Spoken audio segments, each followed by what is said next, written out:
E oggi siamo qui, do il benvenuto da parte mia come direttore di Banca Prealpi San Biagio filiale di Corsa Martino, e oggi celebriamo non solo il 70° anniversario di questa mostra, che è forse una delle tradizioni più antiche di questo territorio.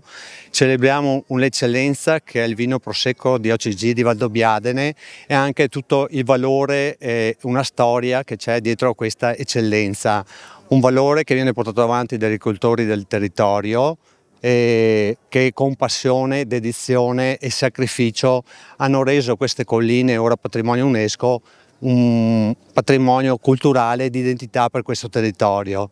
Banca Prealpi San Biagio continua e sente la responsabilità per sostenere e accompagnare queste imprese, in particolare quelle del settore vitivinicolo, alla crescita, all'innovazione. Ci siamo attrezzati con un ufficio agricoltura dedicato, dove offre una consulenza professionale e trasparente. Abbiamo anche il settore risparmio e anche un settore assicurativo, perché gli imprevisti, soprattutto nel settore vitivinicolo, sono sempre dietro l'angolo.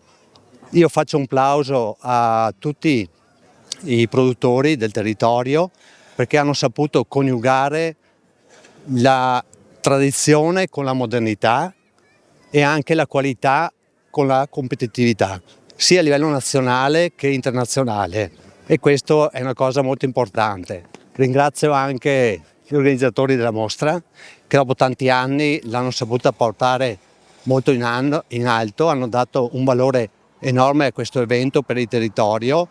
Faccio un in bocca al lupo al neopresidente Loris Granzotto e tutto il suo staff.